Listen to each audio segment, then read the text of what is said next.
hadir di Dats malam kali ini. Buat Dats malam kali ini tuh ada di mata kuliah Teknik Bioproses yang akan dituturkan oleh Nazmi. Buat Nazmi, boleh langsung aja, waktu dan tempat dipersilahkan. Oke, thank you Dwi. Suara gue udah jelas belum ya?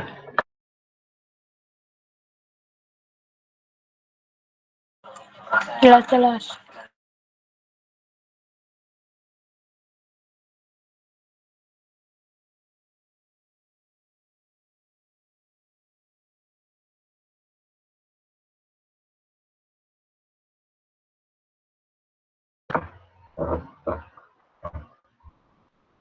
Oke.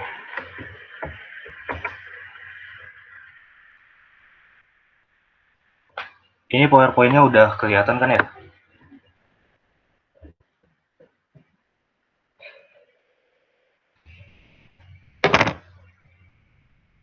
Kelihatan. Oke, thanks. Oke, teman-teman, Assalamualaikum warahmatullahi wabarakatuh. Shalom, Om Swastiastu, Namo Buddhaya, salam kebajikan. Jadi di kesempatan malam Senin ini, malam Selasa ya, kita bakal belajar guys tentang teknik bioproses ya lewat proker Dats 5 ini. Harapannya ke depan kita bisa dapat ilham ya guys dari belajar kita ke malam hari ini. Jadi untuk bioproses sendiri yang bakal saya highlight di sini sebenarnya bagian rangkaian prosesnya aja, dan ada beberapa mungkin yang bakal terlewat gitu ya guys.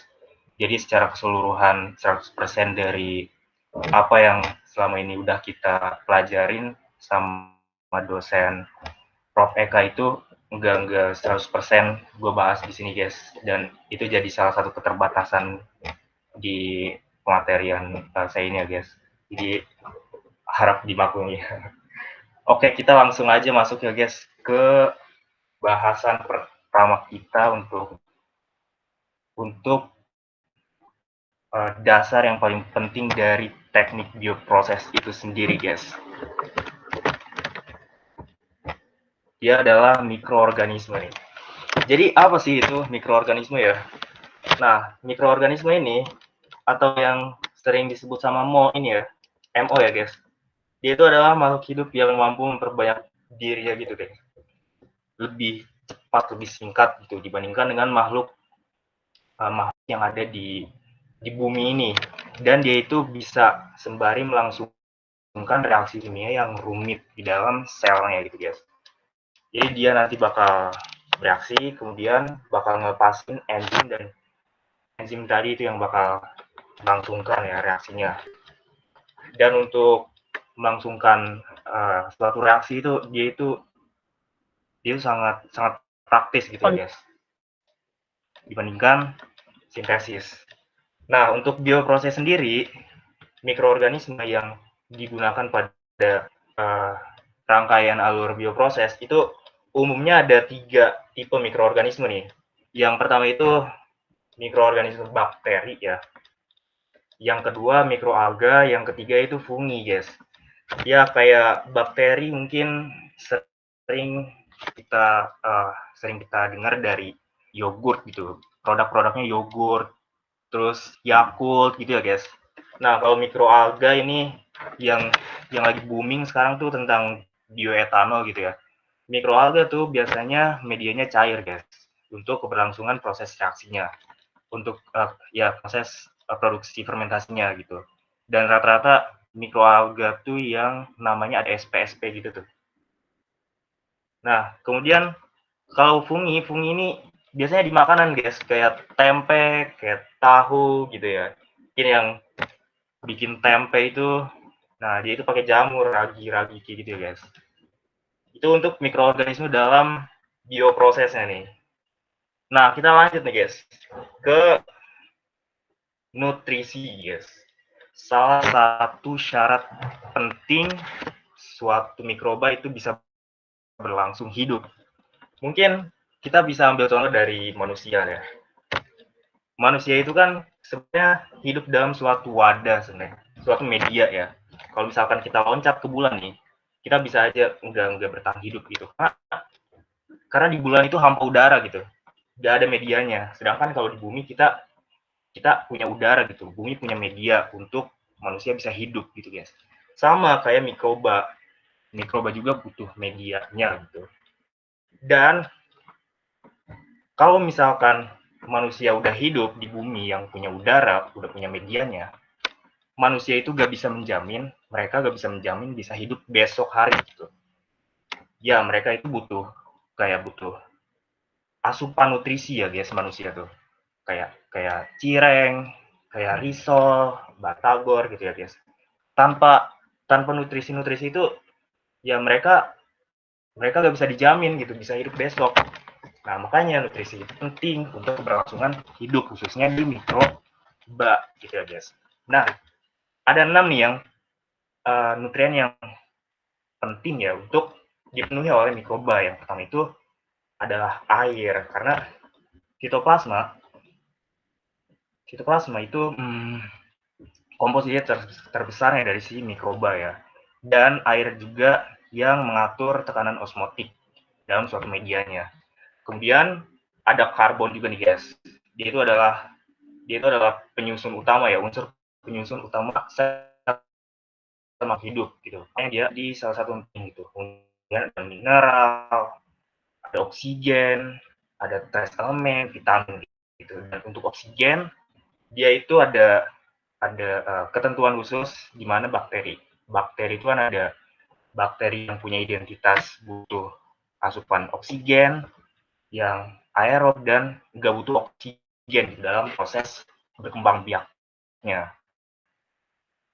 Terus trace elemen ini biasanya dibutuhkan ya untuk mikroba biar dia bisa memberlangsungkan suatu reaksinya gitu. Karena trace elemen ini yang menjadi kofaktornya.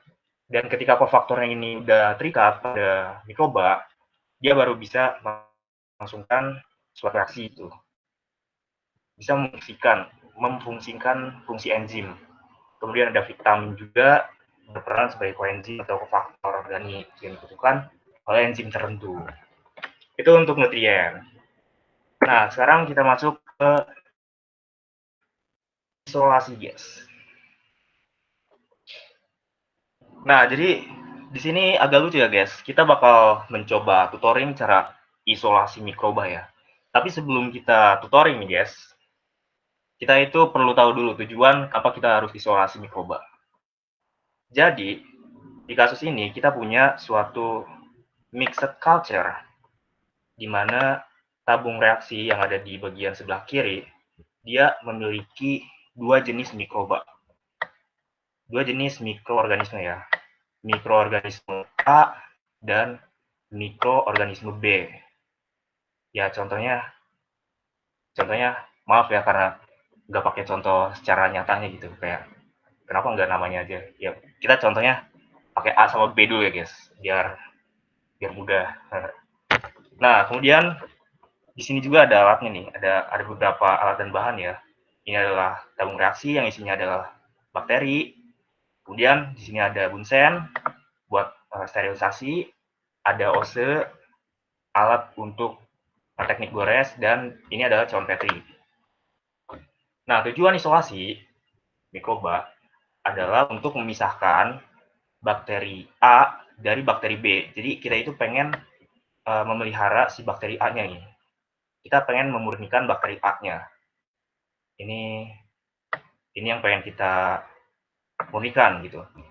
Nah, ini adalah yang pengen kita hindarkan gitu dari proses culture-nya. Nah, jadi yang pertama kita lakukan adalah kita perlu memastikan bahwa ose ini tuh steril gitu guys. Jadi di bagian ujungnya bakal kita bakar dulu lewat bunsen sampai memanas, dan setelah dilakukan sterilisasi sudah memanas, kita dinginkan dulu si osenya. Kemudian ose yang tadi sudah disterilisasi, dia bakal dimasukkan ke bakterinya nih. Bagian permukaan aja guys, enggak sampai ke dalam sini, enggak. Sampai ke permukaan, kemudian diputar-putar, diaduk-aduk sampai bakterinya itu dirasa sudah ada di bagian permukaan OC-nya. Nah, setelah bakterinya itu menempel di bagian OC, langkah selanjutnya adalah kita bakal ngelakuin teknik gores di dalam John Petri. Tapi sebelum itu kita harus bikin kuadran dulu, suatu pola khusus di bagian John Petri-nya ya. Jadi ada beberapa yang umum jadikan pola ya.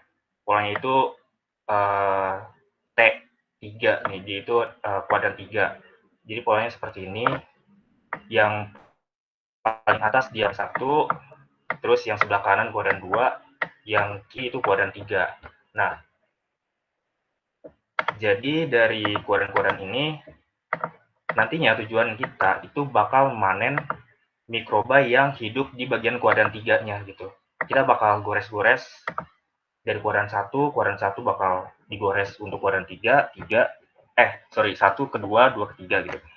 Nanti mikroba nih yang udah digores-gores tadi, yang udah dimasukkan ke, maksudnya si host tadi yang udah disentuh pada bakteri tadi, dia itu bakal digores di cawan Petri. Dan perlu diketahui juga, cawan Petri di sini dia sudah dilengkapi oleh nutrisi yang khusus untuk menghidupkan bakteri A-nya gitu. Nah, untuk teknik penggoresan sendiri mungkin teman-teman udah gak asing lah ya. Kayak di itu digoresnya kurang lebih seperti ini gitu. Nah, anggap aja bagus ya guys. Nah, setelah itu OC yang sudah digunakan itu kan masih punya bakteri ya, masih punya bakteri A dan B gitu. Nah, nanti dia harus disterilisasi lagi gitu, untuk membunuh mikroorganisme yang ada di OC. Nah, setelah disterilisasi, jangan langsung digores, dinginkan dulu. Setelah didinginkan, baru digores lagi. Dan ketika digores lagi, dia enggak dimasukkan ke si bakteri yang ada di tabung reaksi ini. Jadi tabung reaksi udah selesai nih guys. Nah, si OC ini bakal digunakan untuk menggores tapi bakteri yang digores itu dari kuadran 1. Dari sini nih. Misalkan dari sini ya. Nah, digores dan teknik goresnya itu bakal diselang-seling di bagian kuadran 2.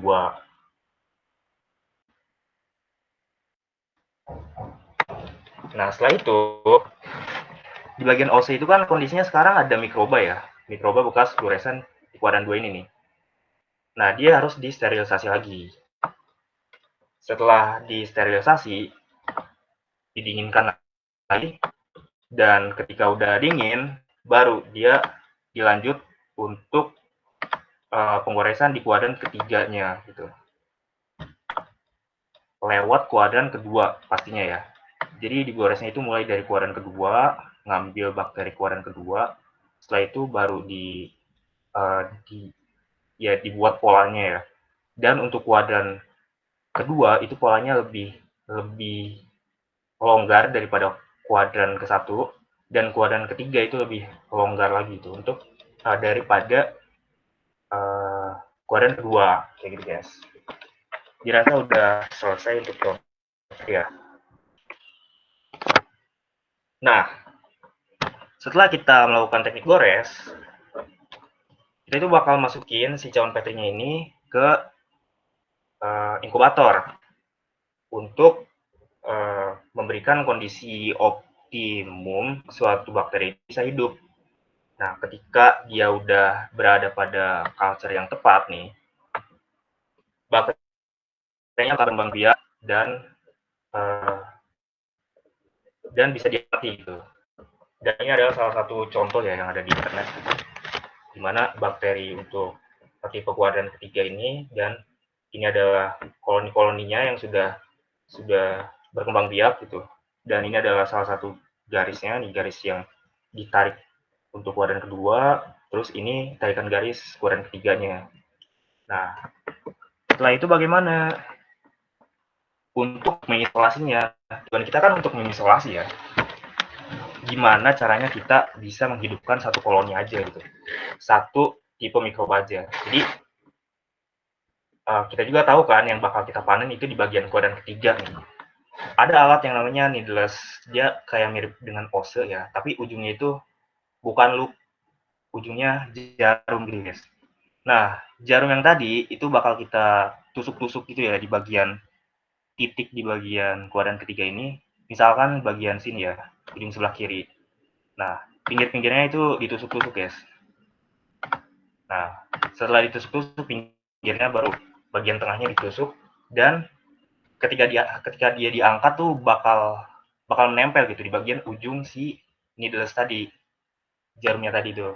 Nah, ketika udah menempel, ketika diangkatnya ya, dia baru diinokulasikan ke tabung reaksi yang berisi medianya gitu, media cairnya ke sini. Langsung dimasukkan gitu ya, guys. Bukan dibanting-banting bagian lehernya gitu. Dia langsung dicelupkan ke sini.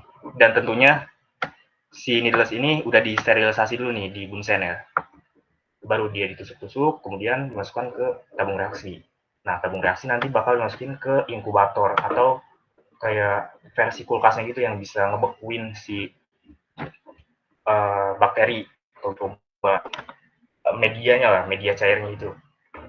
Nah, nanti si bakteri yang udah dimasukin ke inkubator ini, dia jadi seed stocknya guys. Jadi seed stock ini nih.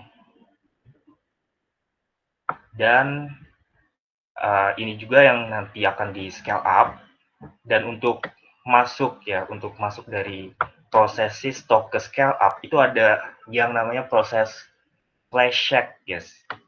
Kalau misalkan ada yang stres nih di semester 5 ini, coba kalian lihat alat flash check. Dia itu bikin ketawa guys, alatnya agak lucu. Ya pokoknya hiburan aja guys. Kayak coba dilihat gitu. Nama alatnya flash check. Nah, tujuannya adalah tujuannya juga saya kurang tahu ya untuk apa gitu. Apakah hanya untuk mengaduk-ngaduk saja atau emang ada alasan lain gitu. Kenapa harus pakai flash check sebenarnya?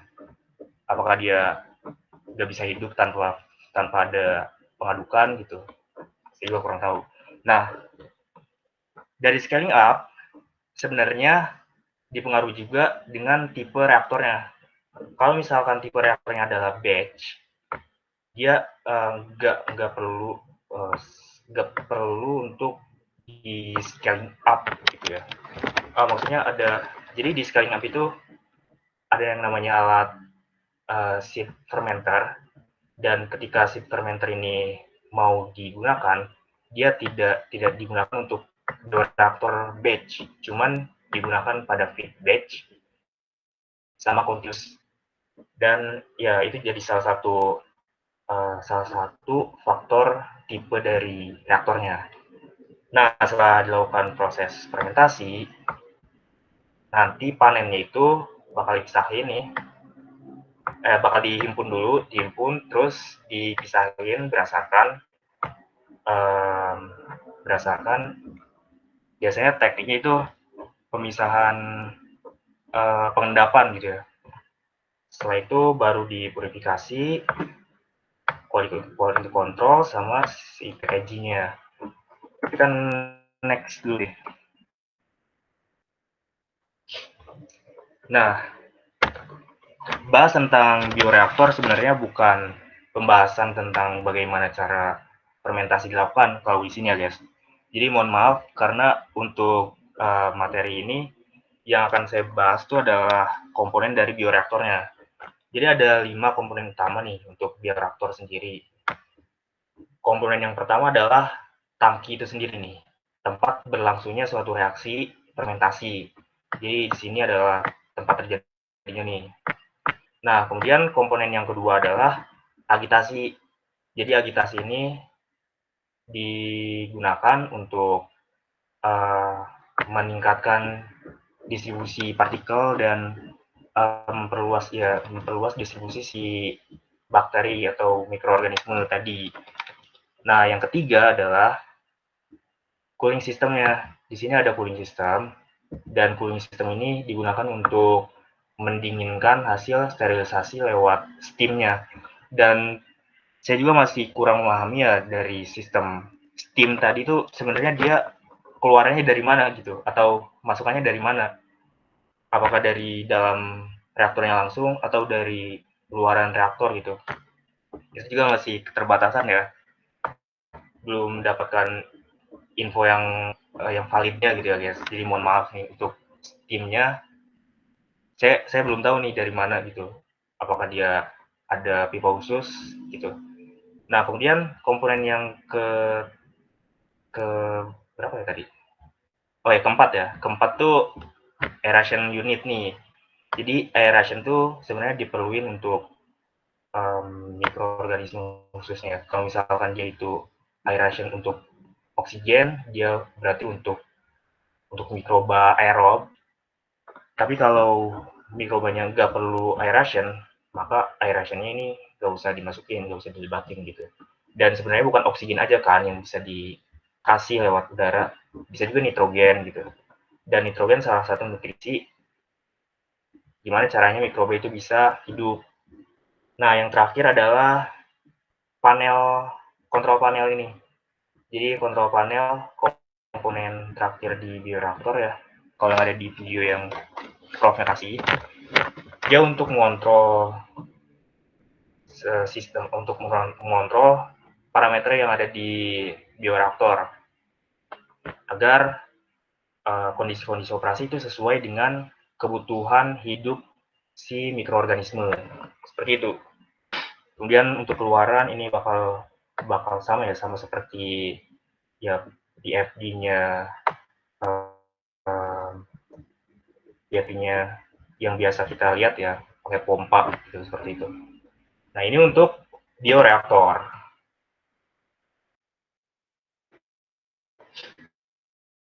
Nah, dari proses seed stock atau isolasi mikroba ya, kemudian ke scaling up sampai ke bioreaktor itu adalah konsepan dari upstream proses. Nah, setelah di harvest produknya, dia itu masuknya ke ranah konsep downstream proses. Downstream proses itu fokusnya di bagian recovery dan purifikasi ini.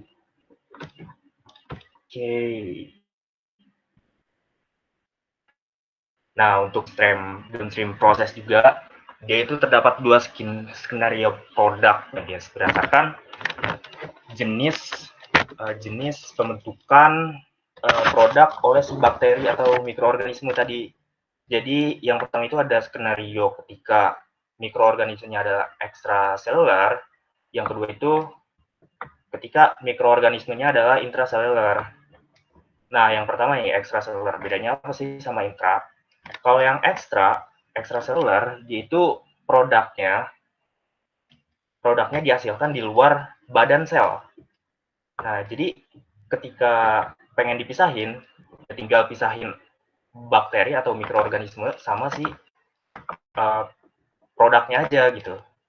Agak lebih simpel kalau yang ekstraselular. Nah, tapi kalau intraselular, produknya itu ada di dalam badan selnya. Cara misahinnya adalah dengan cara menghancurkan dulu badan selnya, baru dipisahin si produknya. Kayak gitu. Kan next masuk ke extracellular dulu nih. Untuk pemisahan sendiri, dia itu lebih simple ya guys. Karena mikroorganisme itu kan mikro ya, skala mikro gitu. Kalau produk atau kalau larutan itu kan kayaknya di bawah nano deh guys. Jadi untuk prosesnya, dia melewati tank dulu, bioreaktor, kemudian ke centrifuge ya. Nah, fungsinya itu untuk mengendapkan si bakteri-bakteri atau mikroorganismenya, dan ketika sudah terendapkan baru difiltrasi. Dan untuk filtrasinya sendiri yaitu dikategorikan berdasarkan ukuran dari si mikroorganismenya. Nah, ini lampiran yang ada di buku Michael yang kita pakai ketika kita belajar sama Bu Dena ya guys. Nah, cara bacanya itu dilihat dari bawahnya ini nih. Jadi ada logic range, ukuran ya. Dan semakin kanan dia itu semakin besar nih. Ada macromolecular range, kemudian ada micron particle range, ada fine particle range, kemudian ada coarse particle range gitu. Dia semakin kanan semakin besar. Nah, gimana kalau misalkan mikroorganisme itu ukuran makromolekul nih? Nah, dia itu berarti bisa dipisahkan ya. Nih, tarik ke atas kayak gini. Itu berarti bisa dipisahkan berdasarkan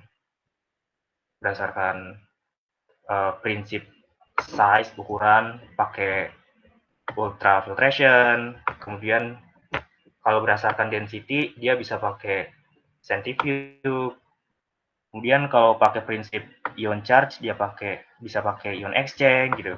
Nah, kalau misalkan mikroorganismenya lebih kecil lagi nih, nah berarti dia bisa pakai ion exchange juga. Nah, gimana kalau misalkan besar? Nah, berarti tarik ke atas gitu. Nah, dia bisa pakai prinsip density, pakai alat gravity sedimentation gitu untuk memisahkan si mikroorganisme ini dari si produk yang dihasilkan oleh si mikroorganismenya. Itu untuk extracellular. Nah, kemudian gimana sih kalau intracellular? Terus terang ini agak panjang ya guys, dan saya juga kurang memahami ya. Jadi, tapi dari buku bioproses engineering-nya yang dari Michael tadi, dia punya salah satu proses juga untuk memisahkannya ya. Nah, berdasarkan dari fermentation ini terus sampai ke yang paling bawah, dan si flow tadi, si diagram alir ini, dia itu kurang lebih sama kayak yang saya lihat di YouTube nih. Ini kurang lebih sama kayak gini nih. Bagian fokus untuk memisahkan kalau misalkan kondisinya adalah intraselular gitu.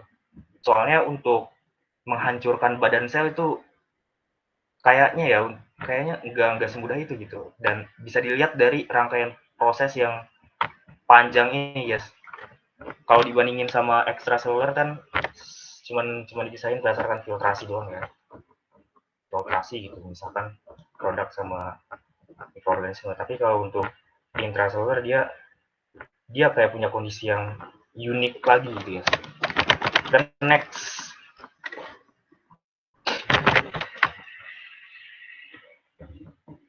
oke, selanjutnya adalah jenis-jenis bioreaktor. Sebenarnya ada 5 ya yang dibahas di pertemuan akhir tuh. Tapi yang saya highlight di sini ada 3.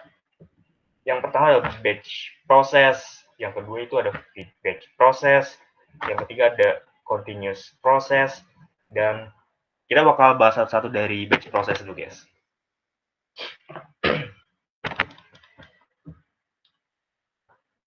Nah, bedanya apa sih? Oh enggak. Kita bahas dulu di batch deh. Batch kayaknya udah agak asing lah ya. Jadi kalau batch itu prinsipnya adalah tidak ada yang masuk, tidak ada yang keluar. Terus ada garis bawah selama proses gitu. Kelebihannya itu durasinya nih singkat ya. Pasti singkat nih, bandingin continuous yang sampai berhari-hari gitu. Ya kan bakal bikin kerja reaktor, kerja pompanya itu lebih lama lagi. Nah, kalau batch itu durasinya singkat gitu. Durasi kerja sistem prosesnya. Nah, kemudian kelebihan yang kedua itu peluang terkontaminasinya itu lebih rendah karena dia gak ada yang masuk, gak ada yang keluar gitu selama proses fermentasi. Nah, selanjutnya mudah dikelola juga. Ini yang paling valid sih. Kemudian untuk kekurangannya, produk adalah campuran nutrien, sel, iris, dan racun gitu untuk keluaran yang nantinya kayaknya kurang lebih sama nih kayak feed base sama si continuous juga. Tuh, mereka juga pasti ngasilin nutrien, reagent, sel, kemudian racun gitu yang mana dia itu harus dipisahkan gitu. Nah, kemudian waktu produktifnya lebih singkat. Waktu produktif ini sendiri kayak kurang lebih dari waktunya lah. Kalau misalkan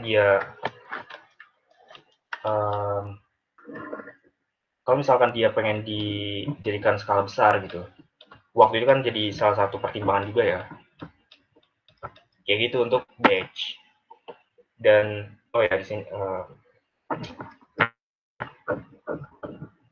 ada waktunya. Wait.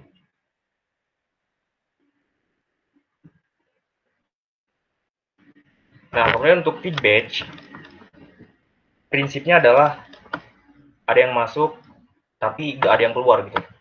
Nah, yang masuk itu biasanya nutrien, guys. Nah, di sini nih.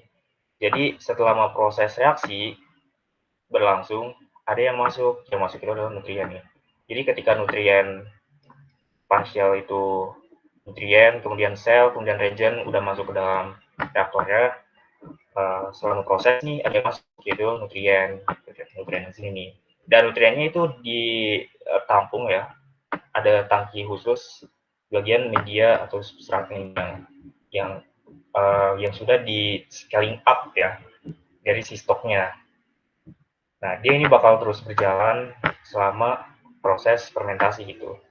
Fungsinya itu sebenarnya untuk kayak meningkatkan keberlangsungan hidup si mikroorganisme selama berada pada zona apa ya namanya? Saya lupa zona logaritma itu, di mana si bakterinya atau si mikroorganisme itu bisa berlangsung hidup, berkembang biak, tumbuh gitu secara maksimalnya gitu guys. Dan untuk kelebihan sendiri tentu memperpanjang durasi produktif nih, tapi untuk suatu kulturnya aja gitu, bukan untuk skala produksinya. Kemudian digunakan menyalakan atau mematikan gen untuk mengubah substrat, dapat dimanipulasi produktivitasnya untuk menjadikan dia lebih maksimal, menggunakan strategi pemberian pakan. Nah, kekurangannya itu dia cenderung untuk menumpukan agen. Jadi kan semakin banyak dicoba gitu, dia bisa menumpuk si agennya penghambat dan racun seperti itu. Dan pemberian titik masuk bagi kontaminasi dapat menghasilkan angka kepadatan sel, hasil produk yang tinggi sehingga sulit ditangani. Dia itu kan berlangsung ada yang masuk juga ya. Jadi kemungkinan di sini ada kontaminasi itu ada gitu. Jadi ya itu salah satu kekurangan dari feed batch. Tapi kan bisa kita usahakan untuk mengontrolnya ya. Kita fokus ke kelebihan juga. Dan selanjutnya ada continuous bioreaktor. Nah, kalau continuous prinsipnya ada yang masuk, ada yang keluar. Ini bisa jadi salah satu pertimbangan ketika pengen untuk dijadikan produk skala besarnya gitu. Tentunya ada media atau substratnya di sini ya untuk dimasukkan ya, yang sudah di scaling up tadi pada setelah proses stok. Kemudian dari dua tangki ini sebenarnya ada istilah lainnya gitu. Kalau tangki yang pertama itu namanya seed fermenter, di mana keberlangsungan hidup mikroorganisme itu ditumbuhkan di bagian tangki yang pertama. Kemudian untuk tangki yang kedua ini namanya production fermenter.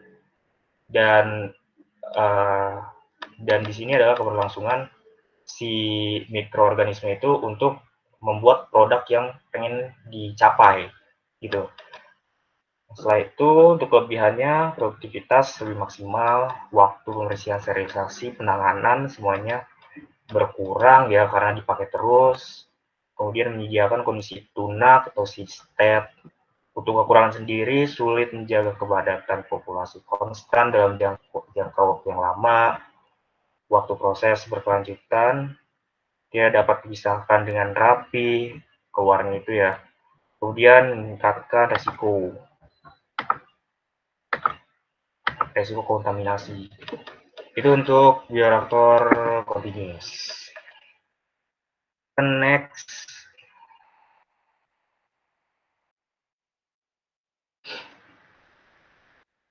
Nah, di bagian pertemuan terakhir tuh sempat bahas juga tentang bioreaktor dan fermenter. Dan salah satu parameter yang harus dijaga itu ada 10 ya. 1, 2, 3, 4, 5, 10 ya. Harusnya 10 sih. Yang pertama itu adalah penghambat produk atau kontaminan ya. Kemudian ada agitasinya juga, ada nutrisi, konsentrasi biomasa, sterilisasi, aerasi, kemudian pengadukan. Kayaknya ini hampir sama ya, kayak agitasi ya guys.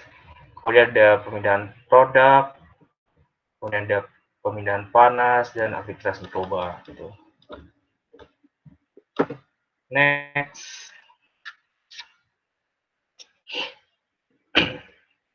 Nah, untuk contoh soal sendiri, di DATS ini saya cuma bahas bagian soal 1 ya guys.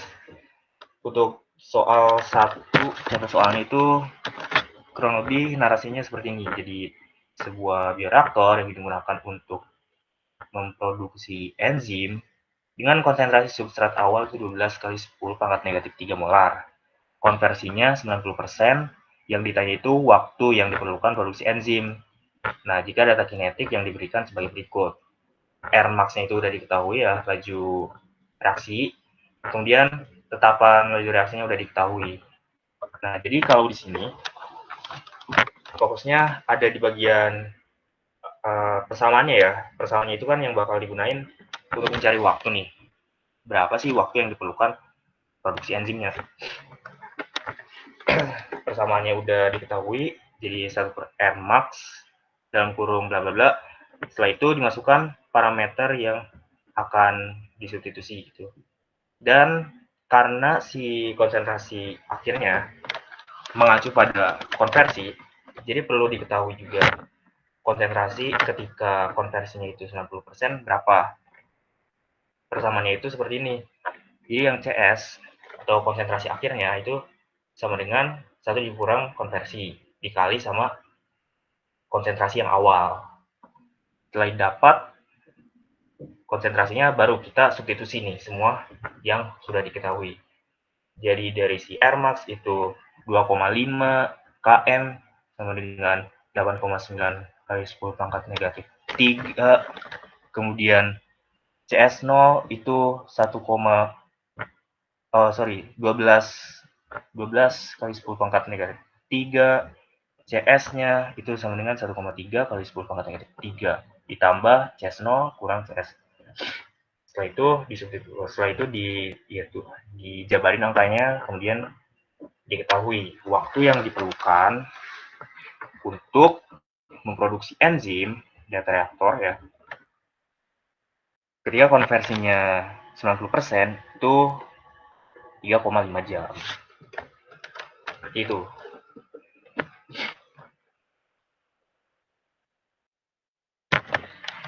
Ya guys, jadi tadi adalah paparannya ya untuk teknik bioproses. Kira-kira kalau misalkan ada yang ingin didiskusikan, boleh langsung saja, guys.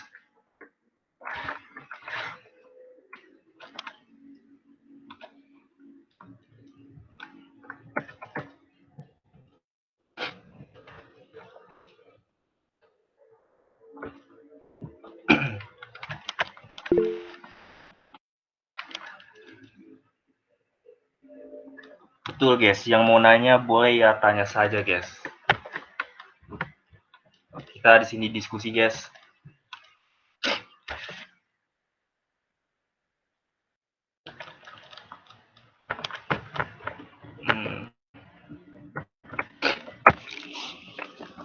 Dan sebenarnya ada bahasan juga, beberapa bahasan yang udah gue cantumin kurang lebih dari media ya.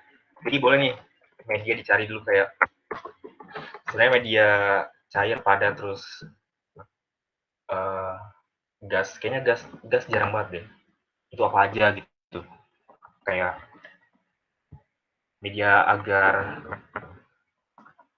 miring gitu, media padat kayak ya. Itu salah satu yang gak dibahas, yes.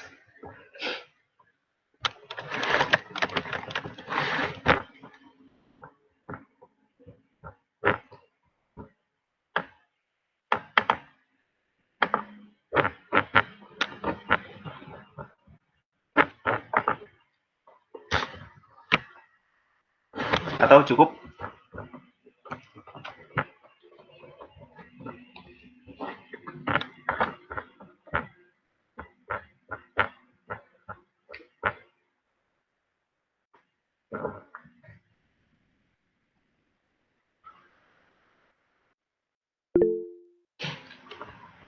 Oh, kalau untuk perhitungan tuh sebenarnya ada 5 contoh gak sih? Atau lebih gitu. Dan dasarnya tuh berdasarkan reaktor. Kalau untuk yang di sini, contoh soalnya untuk reaksi batch.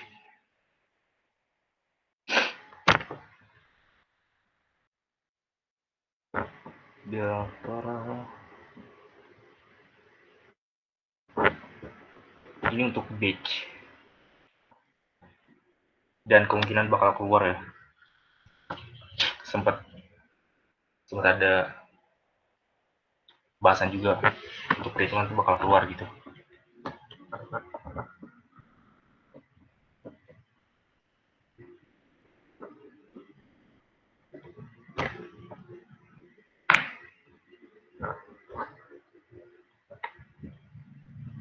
Gimana, cukup ya, Min?